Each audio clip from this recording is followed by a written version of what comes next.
Iran इस पूरे इलाके में हर मुमकिन मौके पर कुछ ना कुछ बर्बादी, तबाही और आतंक की कहानी लिखने की कोशिश करता है।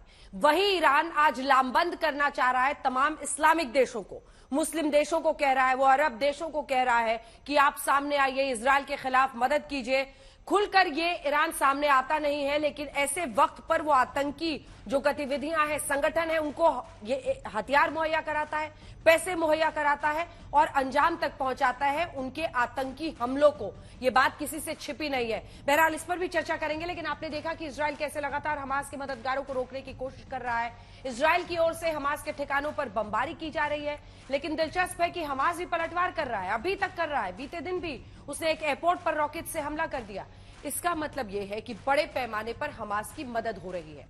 कई देश हमास के समर्थन में खड़े हैं। हम आगे बढ़े उससे पहले आपको दिखाते हैं कुछ फैक्ट्स, ऐसी हकीकत जिसको लेकर कई तरह की अफवाहें फैलती हैं। जब युद्ध होता है तो अक्सर लोग अपना एजेंडा, अपना प्रोपेगेंडा चलाते हैं। हम आपके सामने फैक्ट्स और नंबर्स कहते हैं जो कि अथॉरिटीज की तरफ से दी जा रही है। सबसे पहले हम आपको दिखा रहे हैं इजराइल की ओर से कितने हमले किए गए हैं, इजराइल के कितने लोगों की मौत हुई है। ये सब इजरायली मीडिया के हवाले से है। इजराइल की ओर से हमास के 2500 से ज्यादा ठिकानों पर हमले किए गए हैं, 1200 लोगों की मौत हुई है। वहीं हमास की ओर से 5000 से ज्यादा रॉकेट्स दागे जा चुके हैं और करीब 1100 लोगों की मौत हो चुकी है। ये जानकारी जो हेल्थ मिनिस्ट्री है पैलेस्टीन की, फिलिस्तीन की, उसने ये जानकारी दी है। अब आपको बताते हैं कि इजराइल को कौन देश क्या मदद दे रहा है। अमेरिका ने, इससे पहले आपने देखा था कौन किसके समर्थन में खड़ा है, लेकिन आज बात आगे इसलिए बढ़ी है क्योंकि अब सिर्फ नैतिक समर्थन की बात नहीं हो रही है, हथियार। अमेरिका ने इजराइल को हथियार, गोला बारूद भेजा है, कई तरह के मिसाइल्स भी भेजे हैं। वहीं जर्मनी की बात करें तो जर्मनी ने ऐलान किया है कि वो इजराइल को 2 हेरॉन ड्रोन्स देगा। Top and, high and heron drones होते हैं, वो देगा ताकि फिलिस्तीनी इलाकों से घुसपैठ को रोका जा सके। हम आपको यह भी बता देते हैं कि इंग्लैंड किस तरह का स्टैंड ले रहा है। सिर्फ नैतिक समर्थन की बात नहीं है, इजराइल के समर्थन में इंग्लैंड ने एक बड़ा फैसला किया है। इंग्लैंड ने कहा है कि अगर यूके में, इंग्लैंड में फिलिस्तीनी झंडा लहराएगा कोई तो ये अवैध है। कोई फिलिस्तीनी झंडा यूके में, इंग्लैंड में नहीं लहरा सकता है। साथ ही भारत ने हमास के हमले को आतंकी हमला बताया है। अब आपको फिलिस्तीन के मददगारों के बारे में बताते हैं। फिलिस्तीन को यूएई ने, इधर कौन कौन मदद कर रहा है, तो फिलिस्तीन को एक तरह से समझ लीजिए, हमास को यूएई ने $20 मिलियन मदद का ऐलान दिया है।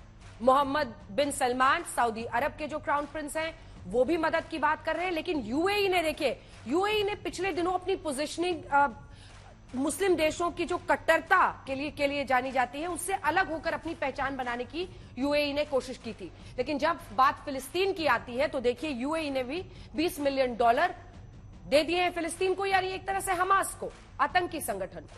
वहीं मिस्र मानवीय सहायता दे रहा है, इजिप्ट है, लेकिन इसी के साथ देखिए कई ऐसे देश हैं जो अघोषित तौर पर मदद कर रहे हैं, जैसे ईरान है, लेबनान है। ईरान तो खुलकर सबसे कह रहा है कि आप लोग आइए और मदद कीजिए।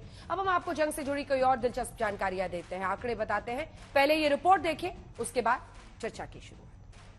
इजराइल हमास जंग के बीच छठे दिन इजरायली प्रधानमंत्री बेंजामिन नेतन्याहू ने अपने देश की विपक्षी पार्टियों के साथ एक इमरजेंसी सरकार बना, एक वॉर मंत्रालय बना दिया और कसम दोहरा दी, हमास का दुनिया से अंत कर देंगे। हमास आईसिस की तरह है, जैसे दुनिया ने आईसिस का अंत किया, हम हमास का विनाश कर देंगे।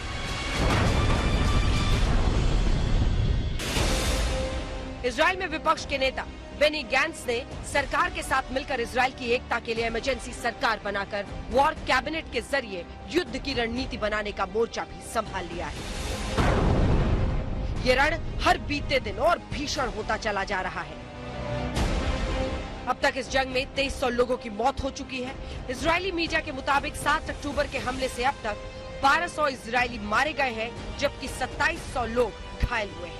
वहीं फिलिस्तीनी स्वास्थ्य मंत्रालय का कहना है कि अब तक 1128 फिलिस्तीनी गाजा और वेस्ट बैंक में मारे गए हैं, जबकि 5339 घायल हुए हैं। इस आंकड़े में से सिर्फ गाजा पट्टी में 1100 लोग मारे गए हैं, 5339 घायल हुए हैं। इजराइल गाजा पट्टी में लगातार हवाई हमले कर रहा है। भारी बमबारी के साथ साथ अब उसके टैंक भी तैनात कर दिए गए हैं, जो गाजा पट्टी पर धावा बोल देंगे।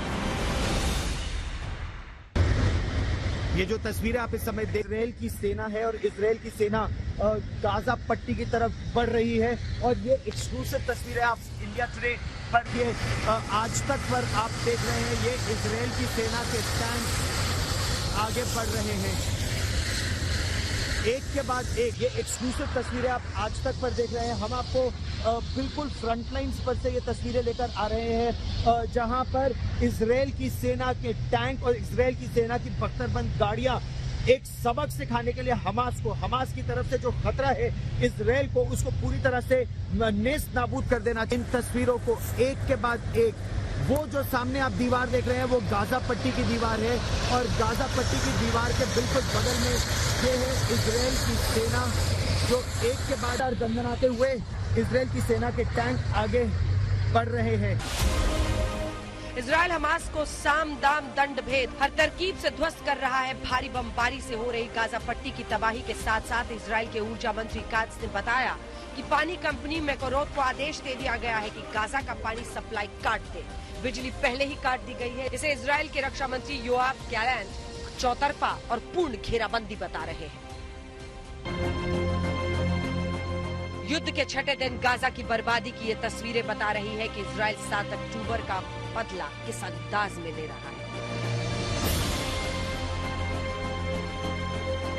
रॉकेट जो दरअसल आया हमास की ओर से, इसकी लंबाई देखिए, यही वो रॉकेट है लगभग 1.5 फुट लंबा, जिसके अब ये खाली शेल है, लेकिन ये खाली शेल भी मैं उठा नहीं सकता। और ये रॉकेट जब घर में गिरा इसने इस तरह की तबाही मचा। आप समझिए कि किस तरह की क्षमता हमास की है कि जो इतने बड़े बड़े रॉकेट वो इस्तेमाल कर रहा है। ये पूरी जो दीवार है 1.5 फीट चौड़ी, इस पूरी दीवार को उसने भेद दिया था पूरे घर को। और ये देखिए ऊपर तक नुकसान, ऊपर 3 से 4 मंजिला तक नुकसान हुआ लोगों का।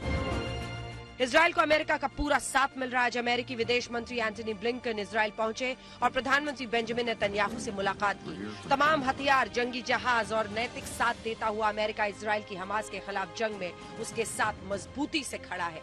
अमेरिका ईरान को भी साफ चेतावनी दे रहा है क्योंकि इस जंग के शुरू होने के साथ ही ईरान तमाम अरबी देशों को एक साथ करने में जुट गया है।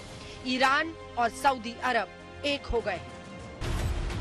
खतरनाक जंग के बीच हमास के कमांडर महमूद अल जहर का एक पुराना वीडियो वायरल हो रहा है जिसमें वो कह रहा है कि यहूदियों और ईसाइयों को खत्म करके ही मानेंगे, इजराइल तो सिर्फ शुरुआत है। ये वीडियो मेमोरी टीवी ने दिसंबर 2022 में जारी किया था, लेकिन इसी बहाने हमास एक प्रोपेगेंडा जंग भी छेड़ रहा है। वो दोबारा इस पुराने वीडियो को वायरल कर रहा है। इजराइल के लिए ये जंग कई मोर्चों पर खुलता जा रहा है। लेबनान के आतंकी संगठन हिजबुल्लाह ने भी खतरनाक इरादे साफ कर दिए हैं। इजराइल लेबनान बॉर्डर पर भी जबरदस्त तनाव है। पिछले 4 दिनों के दौरान इस पूरे सीमावर्ती इलाके में जो है काफी तनाव बना हुआ है। जैसे मैंने आपको कहा कि शनिवार और रविवार को न सिर्फ हमास ने जो फेंस है उसको तोड़ा था वहां पर, जो गाजा है, बल्कि साथ ही साथ यहाँ पर भी कई जगहों पर वो आने वाले दिनों में हम आपको वो तस्वीरें भी दिखाएंगे जहां पर इतना बड़ा और बारीक खतरनाक बाड़ या सीमेंट का कंक्रीट दीवार है तोड़कर जो है हमास और हिजबुल्लाह और इस्लामिक जिहाद के लड़ाकू जो हैं वो नॉर्दर्न इसराइल में दाखिल हुए थे। इजराइल का दावा है कि हमास के आतंकी आईसिस का झंडा लेकर आए थे और उसी अंदाज में लोगों का सर कलम किया था। 7 अक्टूबर के इजराइल पर हमले में अब भारी बमबारी से आसमानी आफत बरसाने के साथ साथ 18 साल बाद गाजा पट्टी में घुसने के लिए इजराइल के मकरवा टैंक हमास के आतंकी ठिकानों को तबाह करते हुए आगे बढ़ रहे हैं। अशरफ वानी, आशुतोष मिश्रा और गौरव सावंत के साथ आज तक ब्यूरो। एक मैप के जरिए आपको तस्वीर बताते हैं।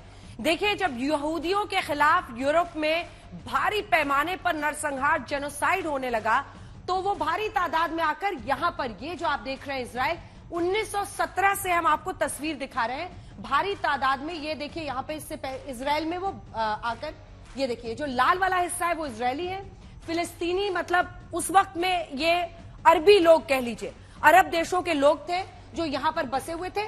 यहाँ पर उनकी कितनी संख्या थी और कितने पैमाने पर वो बसे हुए थे, यानी हरा रंग आपको बता रहा है फिलिस्तीनी, वो दरअसल उस वक्त अरबी लोग थे जो आए हुए थे। वहीं पर यहूदी आकर यूरोप में भारी पैमाने पर जेनोसाइड नरसंहार का सामना करते हुए अलग अलग हिस्सों में, ये लाल आप देख रहे हैं 17 की ये बात है, तब तक इसराइल का गठन भी नहीं हुआ था। 1948 में इसराइल बना है। 1948 की अब सूरत देखिए। यहां पर आते आते तस्वीर साफ हो जाती है। यहां पर आपको गाजा पट्टी दिख रहा है, यहां पर आपको वेस्ट बैंक बड़ा हिस्सा दिख रहा है, और ये जो लाल हिस्सा है, इजराइल गठित हो गया और यहूदी यहां पर रहने लगे। लेकिन ये कॉन्फ्लिक्ट होता रहा। पहला इंतिफादा, जो पहली लड़ाई हुई थी, वो 1987 में हुई थी, 87 में। ये 67 में देखिए धीरे धीरे कैसे संख्या बढ़ती जा रही है, और ये अब देखिए ये हिस्सा घटते गया। तो यहां पर जो वेस्ट बैंक उन्हें मिला था, वहां पर भी काफी बड़े पैमाने में यहूदी वहां पर बसने लगे। फिर वो घटे और ज्यादा इजरायली यहां पर रहने लगे, यहूदी ज्यादा होते चले गए। देखिए अब वो एरिया जो वेस्ट बैंक का है वो कैसे सिमट गया है, और फिलिस्तीन वाला हिस्सा भी आपको दिख रहा है। ये देखिए इजिप्ट वाला बॉर्डर है, मिस्र वाला बॉर्डर है, इजिप्ट, जॉर्डन, सीरिया, और ऊपर में लेबनान है। जो आप सबसे ऊपर देख रहे हैं वहां पर वो देश लेबनान है। अब इसके बाद आपको जल्दी से 2020 दिखा देते हैं फिलिस्तीन, और ये देखिए ये हिस्सा बच जाता है। यहां पर इनका एक टुकड़ा यहां पर है, ये गाजा पट्टी है, ये वेस्ट बैंक ऐसे हो गया है, बीच बीच में यहूदी रहने लगे हैं। लाल वाला हिस्सा पूरा उनका दिखाता है। एक बार कंपैरेटिव पांचों मैप जल्दी से एक साथ दिखा दीजिए। ये देखिए 1917 में जो इस अंदाज में शुरू हुआ था, 48, 67, 95 और फिर 20 आते। 2005 में तो खुद ही इजराइल ने गाजा पट्टी से विड्रॉ कर लिया था। 2007 में जो फतेह पैलेस्टीनियन अथॉरिटी थी, हम जो यासिर अराफात की तरफ से जो अथॉरिटी थी, उसमें और हमास में, फतेह और हमास में गाजा पट्टी में ही लड़ाई हुई और हमास जीत गया। और हमास का कब्जा एक तरह से हमास की अब चलती है, उसी का शासन है फिलिस्तीन पर। तो ये अब आप देख रहे हैं। जल्दी से एक बार समर्थन वाला बड़ा मैप दिखा दीजिए, जिसमें कौन किसके समर्थन में है। यहां पर ये पूरी लड़ाई चल रही है, आप देख रहे हैं। ये देखिए यहां पर ये पूरी लड़ाई है, ये वाली। कौन कौन से देश, Canada, America, Norway, England, France, Germany, UAE. हालांकि यूएई ने भी अब फिलिस्तीन को कुछ मदद पहुंचाया है, लेकिन अभी तक भारत, ये सब तमाम देश आप देख रहे हैं। ऑस्ट्रेलिया जो कि खड़ा है इजराइल के साथ। अब फिलिस्तीन का आप दिखा दीजिए, फिलिस्तीन और हमास कह लीजिए, हमास के समर्थक देश, जिसमें ईरान सबसे बड़ा। यहां तक कहते हैं आयतुल्लाह खमैनी कि हम तो उनका हाथ चूमना चाहते हैं जिन्होंने इस आतंकी हमले को 7 अक्टूबर को अंजाम दिया है। तुर्की खुलकर आ रहा है, कह रहा है कि असभ्य देश की तरह बर्ताव कर रहे हैं बेंजामिन नेतन्याहू। कतर आप देख रहे हैं, कई सारे मुस्लिम देश हैं, यमन है जो उनके पूरे खास तौर पर यहीं पर आप देख रहे हैं, ये लेबनान। यही देखिए, अगर बड़े मैप पे आप देखेंगे यही वो हिस्सा है पूरा। इतनी सी ये जगह है जिसको लेकर इतनी बड़ी लड़ाई छिड़ी हुई है, और यहीं पर आपको लेबनान, सीरिया, जॉर्डन, इजिप्ट, ये तमाम देश दिख रहे हैं। पाकिस्तान भी अब समर्थन में